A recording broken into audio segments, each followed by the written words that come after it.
It may seem obvious to say, but it's not easy to lose a loved one. At that moment, everyone thinks they understand you, that they have the right words to say to you, or that you can just pretend that nothing happened to you. I lost a loved one more than 5 years ago. At first, everyone was there for me and supported me. But as time went by, I started to get strange looks. None of them told me directly, but they all wondered how after all this time, I still couldn't stop thinking about Angela, my ex-girlfriend. I understand why they think this 5 years is a long time. What they don't know is that the reason I'm not over Angela is because she visits me. And to be honest with you, her intentions are never good. I'll be honest, my relationship with Angela was never very good. We had our first year of love, as all couples do, but it quickly evolved into what I considered a nightmare. On the one hand, I loved her. She was my partner, and I had this strange feeling that there would be no life after her, as happens to everyone with their first partner. On the other hand, being with Angela was really very difficult. She was very jealous and possessive. Even at the end of the relationship, she was very violent. I never got angry with her because I knew she had depression, and I did everything I could to get her to seek professional help. But there was no case. She was in total denial. All this kept escalating until one day, well, let's say she decided not to be with us anymore. I admit that I felt guilty for a long time. I felt that I could have done something more, and I felt that maybe I was to blame. But with time and therapy, I was able to solve it. What I couldn't resolve was what started to happen after that night. That night, I was at home alone. During that time, I was living in the house of my aunt and uncle, who went to live in another country, and therefore, they left the house for me. It was a very big house for one person, although I enjoyed the space. When it all started, I was on Facebook. That day was the anniversary of Angela's death, and I couldn't think of her again. I was meeting another girl 2 months ago, so I decided it was time to get over Angela. I went on her Facebook profile and deleted her from my friends. Hello? Scared after answering the phone. Hey, it's me. I was thinking, do you want to go see a movie tomorrow? Since you told me you're getting a little busy, we can spend the night together. Oh, yeah, sure. What's wrong? Are you all right? Yeah, I'm sorry. I'm a little disconnected. You're on her profile, right? Hey, you can't keep doing this to yourself. I know. So, tomorrow night? Yes. Make sure you're not late again. I'll be near the cinema because I have to take my sister to work. I'll buy the popcorn while you're coming. Cool. I love you. Love you too. See you tomorrow. Once I ended the call, I was ready to close Facebook. But something caught my attention. Suddenly, a chat window opened up. When I saw the message, it said the name Angela Thompson. And it said she was online. What? This must be a mistake. Instantly, the indicator that Angela was typing popped up, and her message froze me in my tracks. Why did you delete me? I don't know how to explain what I felt at that moment. My body froze, and a horrible feeling of sadness and confusion invaded my whole body. This could not be real. There was no way it could be real. I closed the chat window, but suddenly it opened up again with a new message. Who were you talking to? Was she the one who told you to delete me? Desperate, I closed the chat and tried to close the Facebook window, but I couldn't. The computer wasn't responding. The computer was not responding to me. Every time I pressed the X to close Google Chrome, the screen became more and more distorted. Each time this happened, I could see Angela's face in her profile picture getting closer and closer to the screen, as if it wanted to get out of the profile picture box. In desperation, I unplugged the computer, and that's when it was over. The screen was black. I'll be honest, at that moment I was confused, scared, and terrified. I didn't know what had just happened. Should I leave the house? Should I destroy the computer? Shut down Facebook? All I knew was that I couldn't stay one more second in this huge, dark house. I went to get a glass of water to catch my breath. Then I would call my girlfriend and tell her to spend the night with me. I didn't know the parents yet, but we could go to a hotel. I drank a glass of water and got ready to leave the house. I went to my room to get my cell phone, but as soon as I walked in, I couldn't believe what I was seeing. The computer. The computer was on again. I looked for the computer cable, and it was still disconnected. But that wasn't the scariest thing. The scariest thing was that Facebook was open, and on it, Angela's profile picture. Only there was a slight change. Angela was not in her profile picture. It was her usual profile, but without her. I tried to leave, but the door was closed. At what point had I closed it? The door usually makes a lot of noise when it closes. How come I didn't hear it? When I looked forward again, my attention was no longer on Facebook, but on what was next to the computer. Out of the darkness, a dark silhouette with long hair began to form. I tried to turn on the lights, but they didn't work. The two lamps had broken at the same time. The silhouette started to walk towards me, and when it advanced far enough, I could recognize it. It was Angela, but her body was gray, almost blue. She had a horrible and intense mark on her neck. I was terrified to understand what that mark meant. Desperate, I pounded with all my might on the door, hoping it would magically open. But I knew it wasn't going to happen. I fell to the floor crying and surrendered to whatever the spirit would do to me. I froze as she put her hand on my neck and began to squeeze me violently. The strength in her arm increased and increased. I had no will to fight or resist. I just cried, hoping it would end as soon as possible. I knew I was not to blame for what happened to Angela, but I still couldn't stop feeling sorry for her. Before I lost consciousness, I heard Angela's voice whispering to me. "You are mine. You always will be." That was the last thing I heard before I passed out. When I woke up, I was in my bed, covered. I had a mark on my neck, very similar to Angela's. I looked at myself in the mirror. I looked in the mirror, and besides the mark, I had a kiss on my forehead. The kiss mark hurt. It wasn't lipstick. It was a bruise. That day I tried to contact my girlfriend, but she never answered. Every time I contacted her, she cut me off and blocked me from all social networks. Once I passed her on the street and I talked to her, but she just kept walking. I used to think she was angry because of something I didn't know, but after I passed her on the street, I understood everything. She wasn't angry. She was terrified. After that evening, I stopped trying to communicate with her. I didn't want to drag her into whatever it was that was haunting me. It's been a while since that night. I've never been in a relationship with anyone, and I've slowly moved away from my friends. Whenever I am with someone, I feel their presence. I feel that Angela is close, watching me. Sometimes I even see her silhouette in the dark, stalking me. She doesn't want me to be with anyone, only with her. Today, she is still stalking me. I don't really know what to do or how to get rid of her. I just know that whatever I do, I will have to do it alone. Elevators are naturally frightening places. No one thinks how exposed and defenseless we are when we get into an elevator. We are trapped in a small square, unable to move. Depending on the operation of an elevator, that may well be old and unusable. Do you know what is worse than being trapped in an elevator? When you are not alone. When with you is someone who should not be with you. Someone who shouldn't even be there. The story I'm about to tell you will seem weird, even out of a horror movie.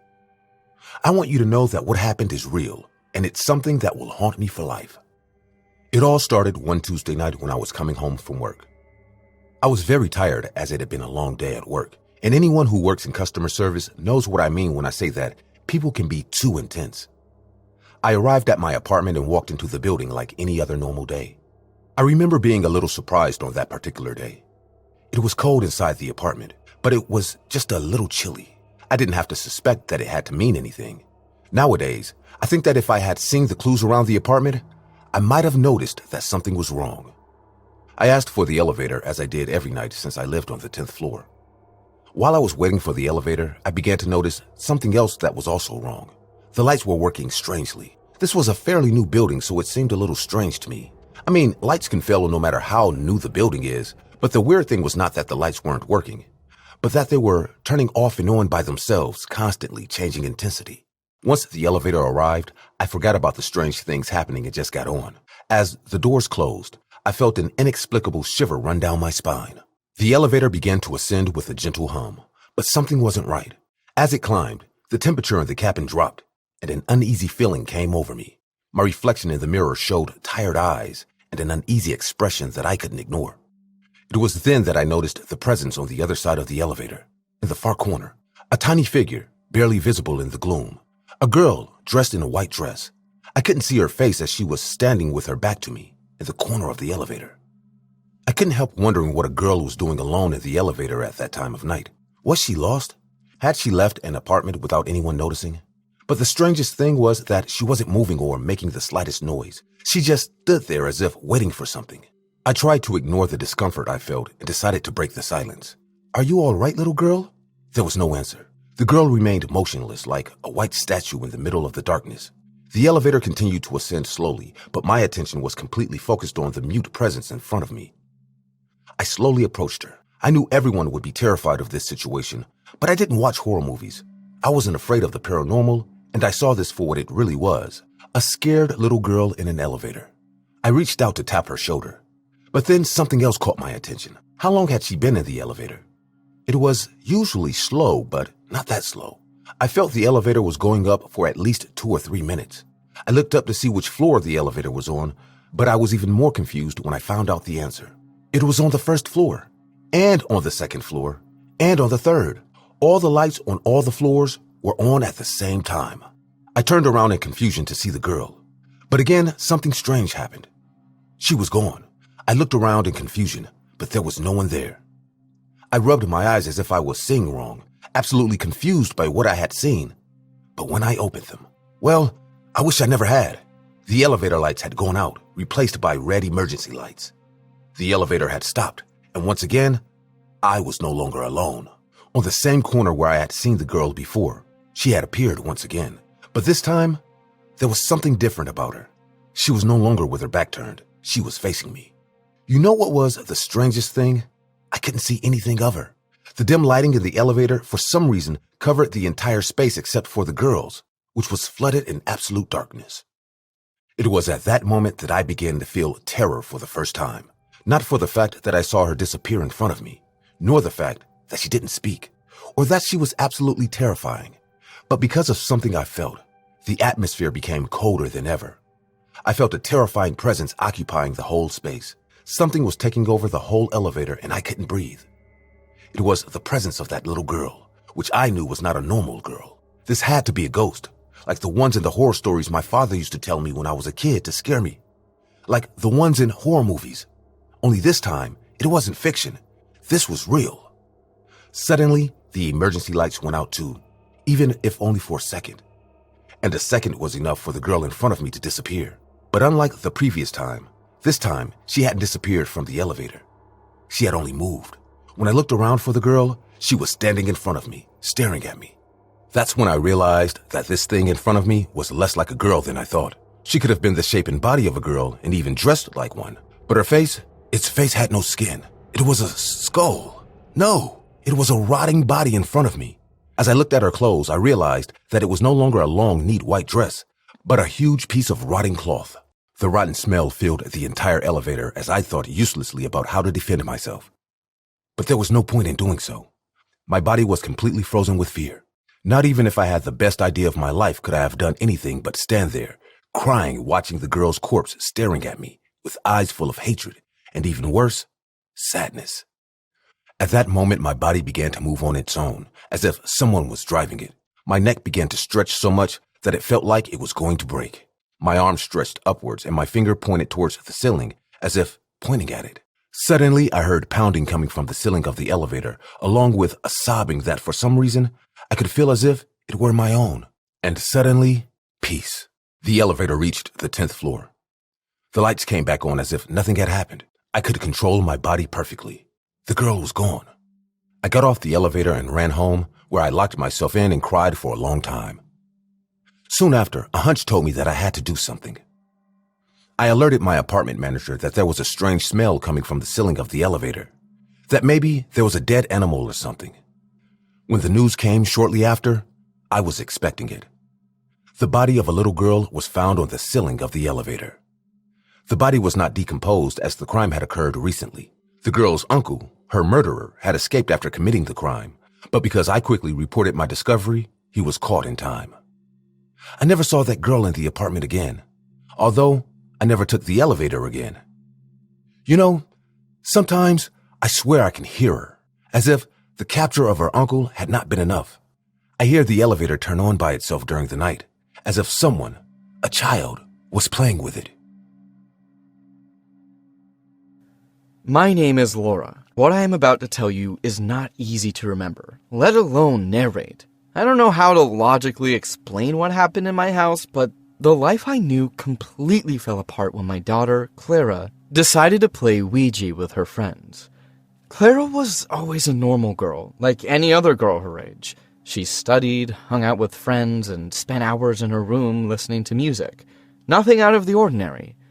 But that night, when her curiosity and her friends led her to summon spirits with a board, it was the beginning of the end. When I found out they had played with the Ouija board, I really wasn't too scared. I never believed in those things. I always thought they were children's games. But now, after what happened, I wish I had intervened. It all started with little things.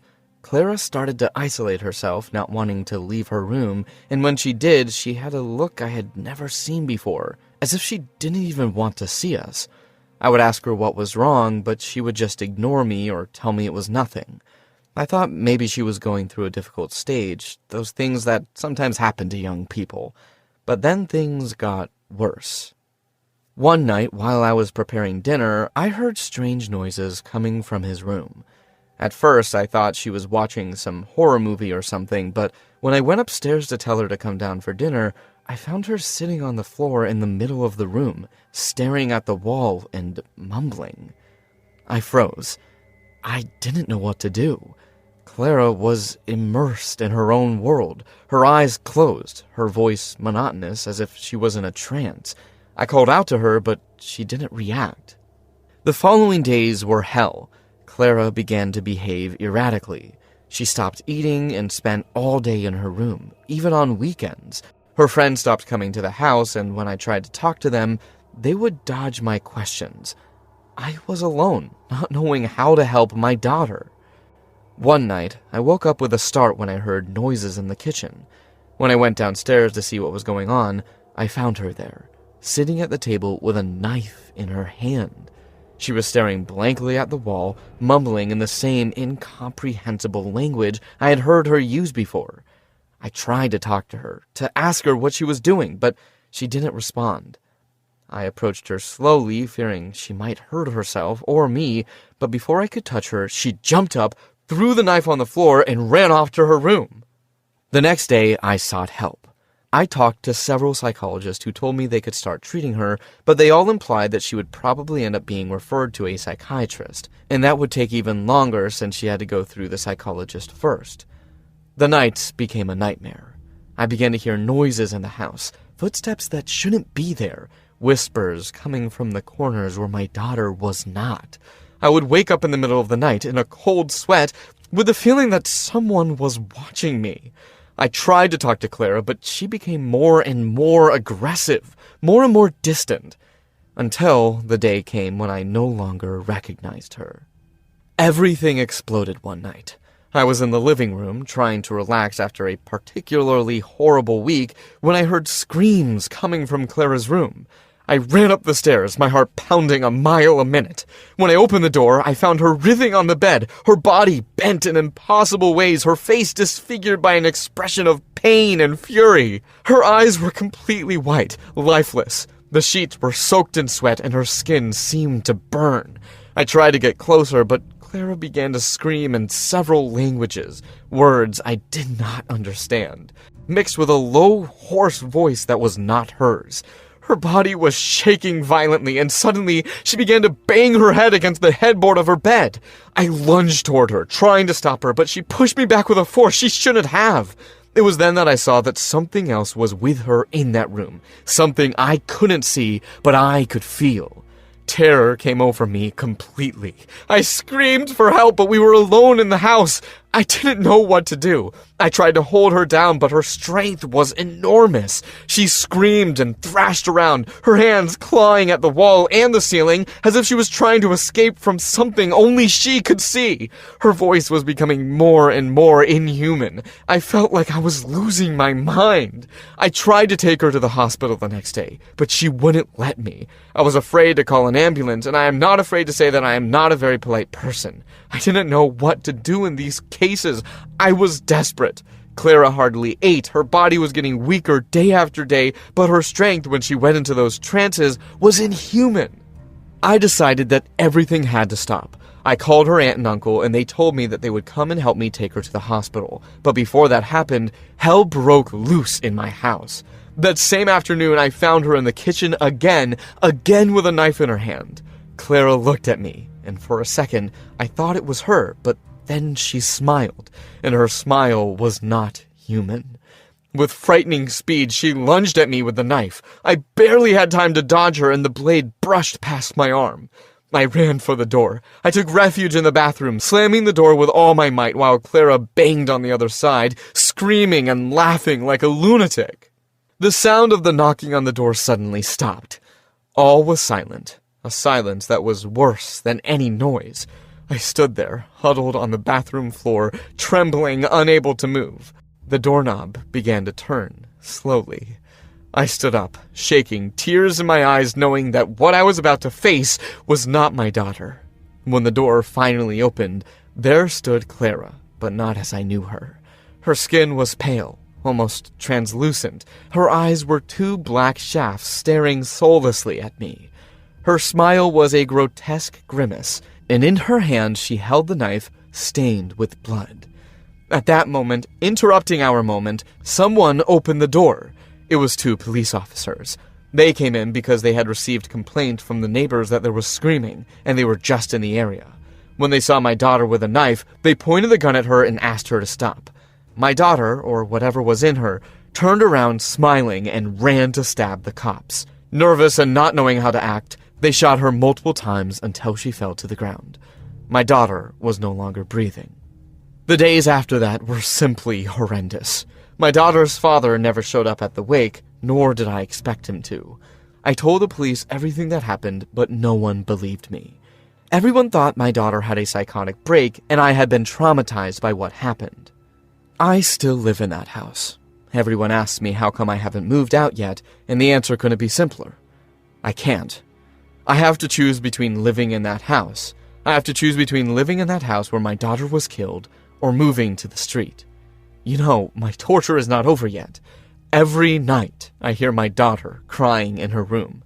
I feel that it is really her, or someone, or something wanted to leave me a memory before leaving. My daughter's soul forever suffering and being tortured in my house. I am considering playing Ouija to have one more moment with her. I don't know what will happen. Maybe I will have the same fate as her, but can you blame me? I miss her so much. No price is too high if it gives me the chance to talk to her again.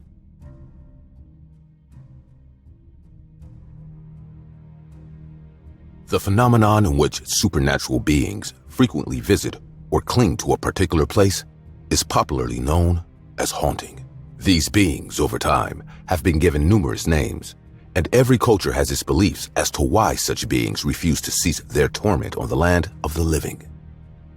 The question, however, differs for each spirit, as most of them have their reasons as to why they refuse to leave. Sometimes it could be a loved one they've chosen to protect. Other times, it was against their will, and they have simply been trapped.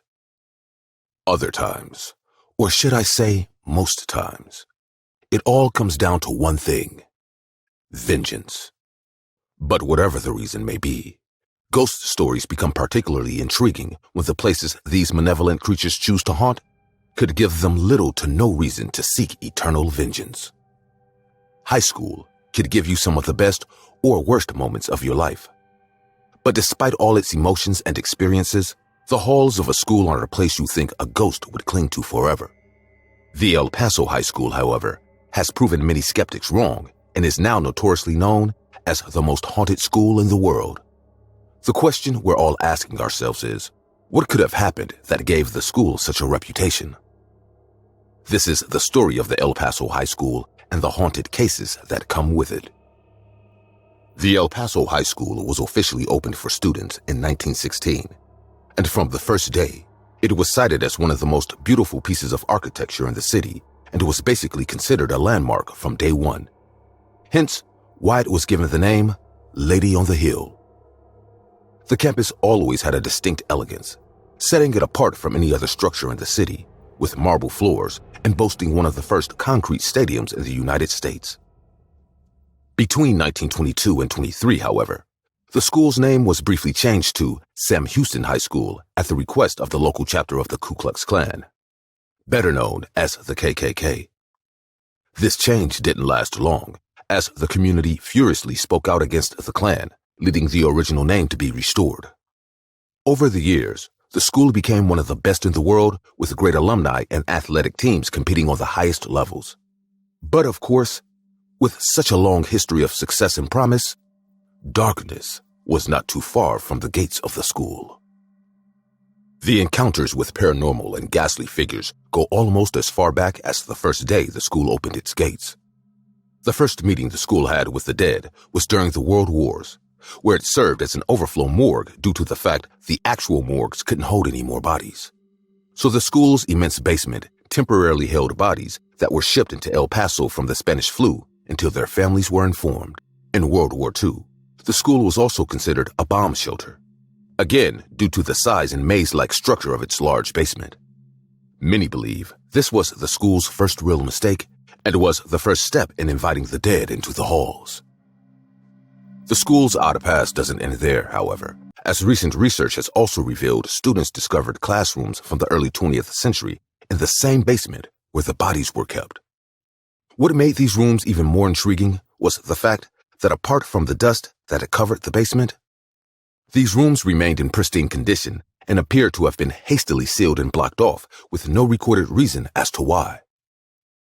For the sake of their children and through skepticism, the parents hope there's no truth behind these haunted stories, but the uncovered basement classrooms are just the least of a string of strange occurrences that would happen at the school. Through the years, there have been deaths, suicides, and a countless number of child loss in the school for unexplained reasons. Some of the early reports of death in the school came from an early copy of the El Paso Herald-Post, which was the local newspaper of the area at the time. The specific copy was printed in October 1935 and stated that 3 deaths occurred in the school within the year before. The paper told us a former custodian died of a heart attack, a student dropped dead in the gymnasium, and only a month before, a janitor fell dead of indigestion.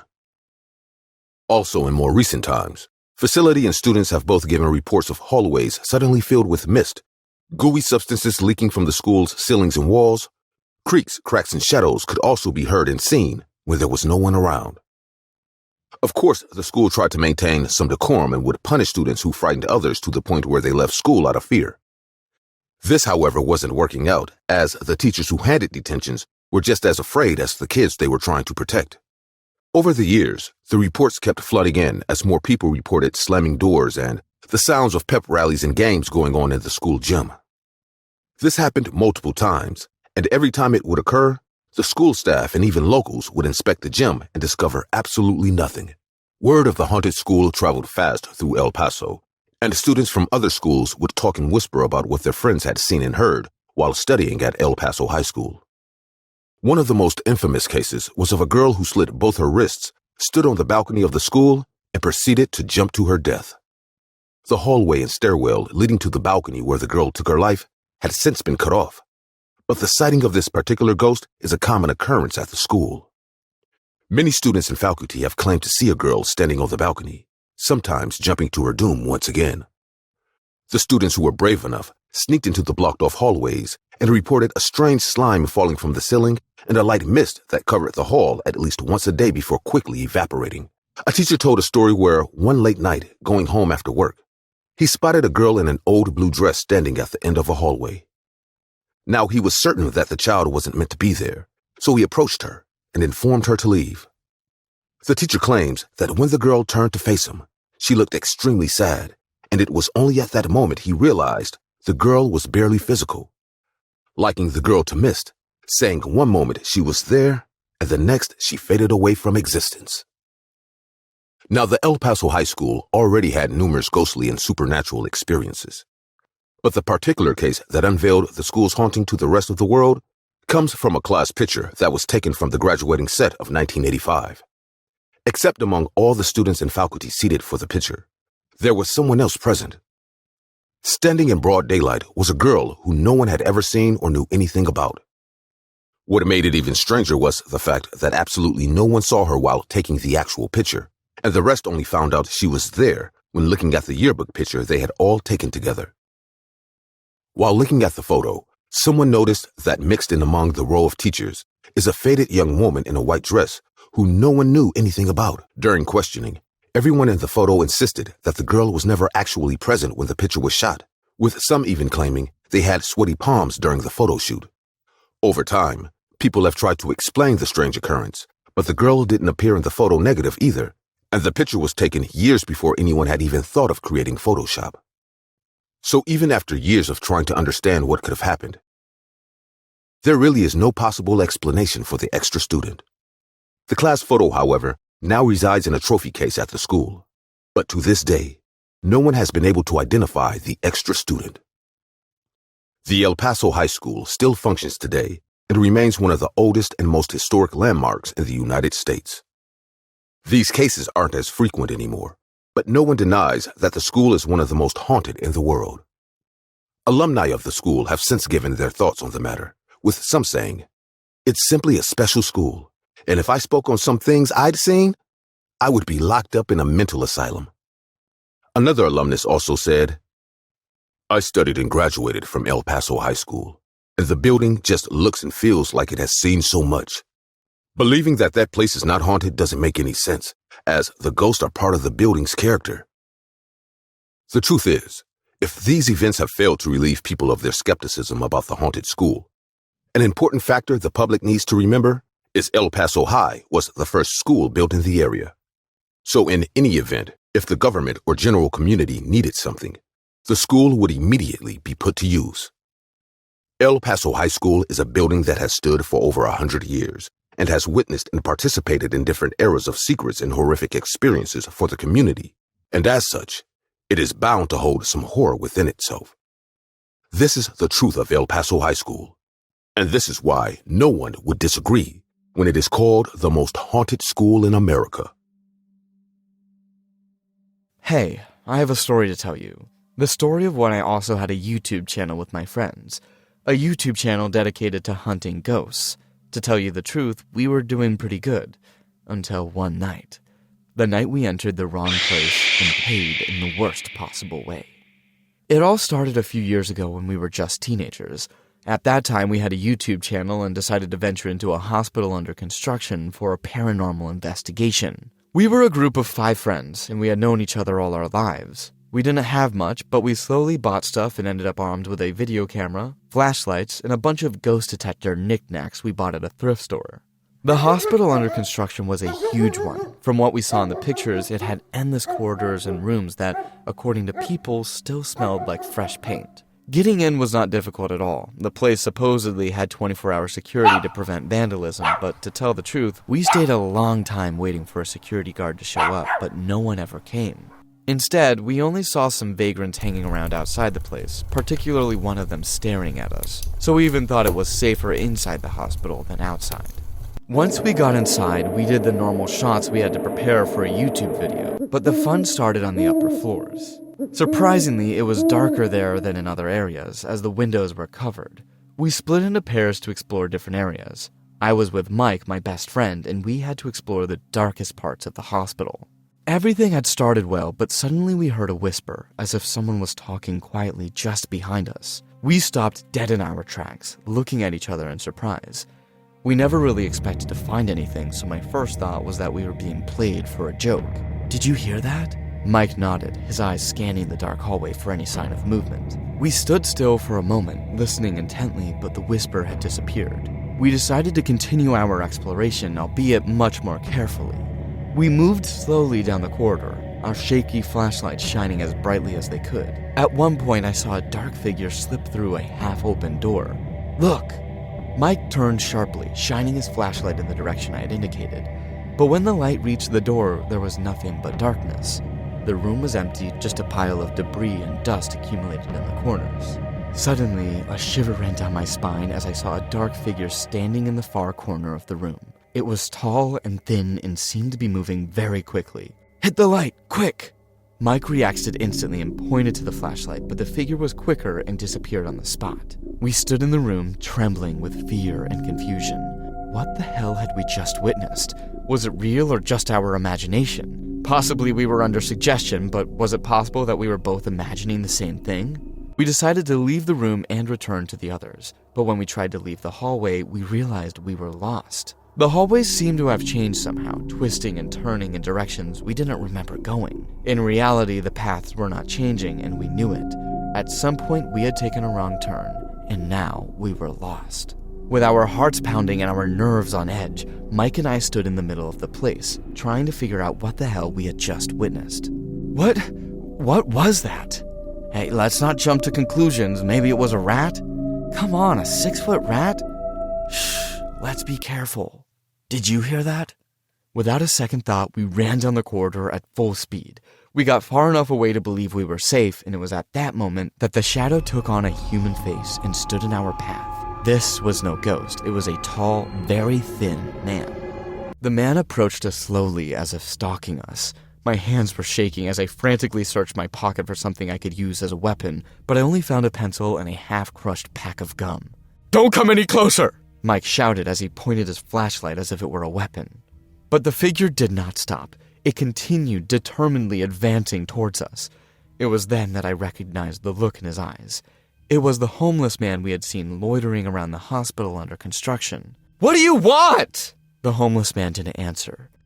Instead, he lunged towards us with a guttural roar, hands outstretched. Without a second thought, Mike and I broke away and ran in opposite directions, desperate to escape the madman. The hospital under construction became a maze. We both ran desperately, thinking that at some point we would either find our way out or lose the man, but neither was happening. As we kept running, we could see the man was getting closer and closer to us. For a homeless man, he was in excellent physical condition. "Hey, there are 2 of us and 1 of him. Let's attack him. Otherwise, he'll catch us." Suddenly, and to my utter surprise, my friend turned around and tried to attack him. In desperation, without agreeing, I lunged at him, but the man easily hit my friend and knocked him down. As I was about to throw myself at him, I could see Mike on the floor, unconscious. Not only had he hit him, but Mike's head had been hit and he had lost consciousness. Face to face with the man, I felt I had no chance of winning a fight, and when I saw him pull out a small knife, I knew my chances were nil. Suddenly, I could see Mike raising his head, dizzy, looking at me. "Help me! Help me!" At that moment, I went into a state of absolute panic. I didn't know what to do. Mike wasn't going to be able to help me, and if I couldn't win a fight with that man, I wouldn't stand a chance if he had a knife. Crying, I let myself go and tried to make the most logical decision possible. I just ran. I ran past Mike, running as fast as I could, hoping to find the exit. As I ran, the man behind me didn't chase me, but I did hear a noise. Something was flying behind me, and suddenly I felt a pinch in my shoulder. I staggered for a moment, but kept running. As I did, I felt the whole room go silent, except for one thing. You know what it was? It was Mike's wailing. He was crying, but not in despair or fear. It sounded like resignation. I had let my friend die, and we both knew it. I ran for 5 more minutes until I managed to find the exit. When we were there, I found my group and told them everything. At that moment, I realized that I had a knife stuck in my shoulder. That was the weapon of that man who didn't try to chase me, but attempted to kill me. While my friends decided to go inside to look for the man, I went to the hospital so that they could treat my wound and call the police as soon as possible. I found out that all my friends returned safely from the search. They did not run into or see the man who had harassed us. What they did see was Mike. he was not as lucky as I was. My friends found him dead with a huge boulder on top of his crushed and destroyed head. To tell you the truth, this is the first time I've been able to tell the whole story. Until now, I always omit to tell the truth regarding how I let Mike die. I know we would have probably both ended up dead if I didn't make that decision, but still, I feel like it's my fault. I feel that I killed him, and I can never forgive myself. The only thing I hope is that soon they find that man, that psychopath, and that this doesn't happen to anyone else. I may have survived that night, but after this, I feel like nothing more than a living dead person.